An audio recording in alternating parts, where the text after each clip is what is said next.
England kept their World Cup dreams alive after a comfortable win against India. They won the toss, chose to bat first. The conditions were perfect for them.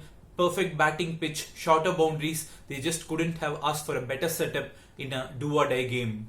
Jason Roy came into the 11 even though he was not fully fit. You can see there why they took that gamble. Jason Roy gave a quick fire start to the England innings and he also helped Bairstow flourish from the other end. Bairstow, who has not scored a big score until this game in the World Cup, scored a brilliant century, and at one point it looked like they can score in excess of 370, 380 pretty easily, but India did pretty well to pull things back nicely in their favour during the middle overs, especially if you look at that phase between 27 and 37 overs.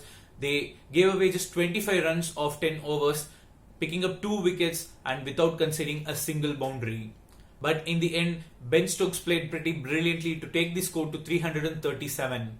India have done well so far in the bowling department in this World Cup because of the control that they had in the middle overs. Their wrist spinners were absolutely magnificent in all the games that they played. But in the game against England, it was a very bad day for them. They together bowled 20 overs and they conceded 160 runs with just 1 wicket. The pitch did not offer any significant turn and the smaller boundaries did not help their cause. Chasing 338, India got off to a worst possible start. They lost KL Rahul pretty early in the innings and in the first 10 overs they just scored 27 runs. It has been the template for them. Yes, it has been a winning template also, but when you are chasing 337, you cannot get away with just 27 runs in the power play and still win the game. But both Kohli and Rohit Sharma made up for that slow start with a flurry of boundaries in the middle overs, but they just got out in a very wrong time. Of course, there is nothing like a good time to get out, but just when they were looking like they were gonna press the accelerator, they just got out.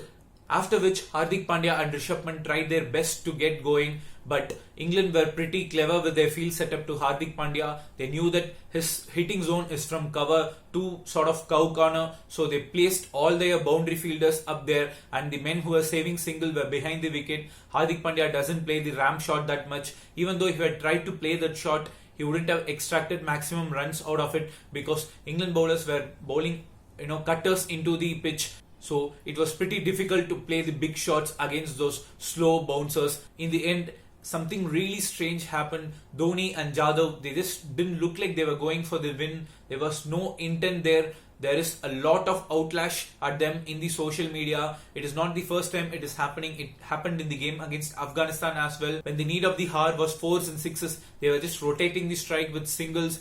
A strategy that would be up for debate throughout this whole week. In this game, 2 stats kind of caught my eye. One is Virat Kohli's conversion rate from 50 to 100. He is very well known for it. He has scored 50 plus scores for 90 times and he has converted 41 of them into centuries. And in this tournament, he has scored 5 half centuries and he has failed to convert even one into a century. Something that the Indian captain will be wary of in the last 2 league games and the knockouts.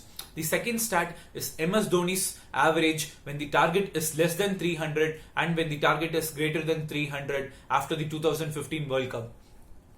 When India are chasing less than 300, his average is 64.33, which is magnificent. But when India chases a target in excess of 300, his average dips down to 16.11, which is a very significant dip.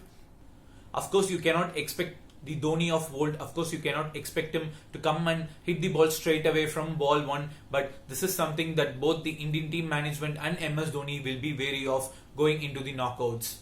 Next up, England face New Zealand. It's again a must-win game for them, and India face Bangladesh this Tuesday, and India will be very keen to get a win there and make sure that they qualify for the semi-finals as early as possible.